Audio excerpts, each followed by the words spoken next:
Baik, kita masuk ke bagian soal nomor 3. Pada gambar A terlihat sebuah cakram yang dapat berputar pada suhu putar yang berjarak H dari pusat cakram. Gambar B menunjukkan momen inersia I cakram tersebut sebagai fungsi dari H dari pusat hingga tepi cakram. Jika skala I tersebut diberikan oleh IA 0,050 kg meter kuadrat dan IB 0,150 kg meter kuadrat, berapakah massa dari cakram tersebut? Ya, di sini kita lihat dari grafik ya, ketika H sama dengan 0, maka momen inersianya akan sama dengan IA, sedangkan ketika H sama dengan 0,2, maka momen inersia IB itu akan sama dengan 0,150 kg per meter kuadrat. Di sini dijelaskan bahwa gambar B menunjukkan momen inersia I dari cakram tersebut sebagai fungsi dari H dari pusat hingga tepi cakram. Di sini kita lihat ketika H sama dengan 0 itu adalah ketika istilahnya titik pusat masanya, titik pusat sumbu rotasinya itu ada di pusat cakram ya, karena H itu adalah pergeserannya ya 0, sedangkan 0,2 ujungnya itu ada ujungnya. Jadi artinya di sini pasti di pusat cakram, yang di sini di tepi cakram.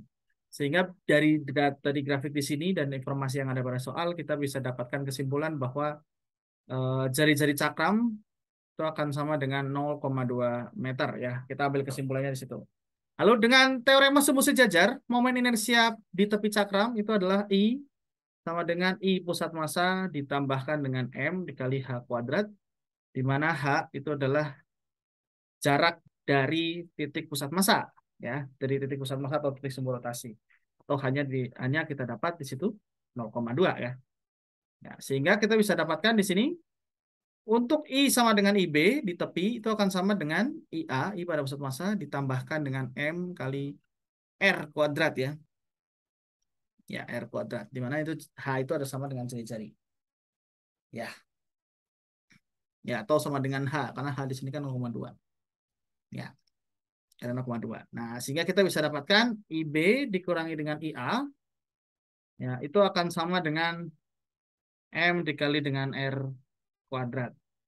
Maka kita bisa dapatkan massa dari cakram tersebut sama dengan IB dikurangi dengan IA dibagi dengan R kuadrat. Ya, IB-nya di sini 0,15 ya. 0 dikurangi dengan 0,050, satuannya adalah kilogram meter kuadrat, dibagi dengan R kuadrat, jadi 0,2 kuadrat meter kuadrat. Nah, hasilnya adalah di sini 0,2 kuadrat 0,04 gitu ya, otomatis. Artinya 4 kali 14 minus 2 di atas itu adalah 0,1. Ya, 0,4, 0,1 sama dengan 2,5 kilogram. Ya, berikut pembahasan untuk nomor 3.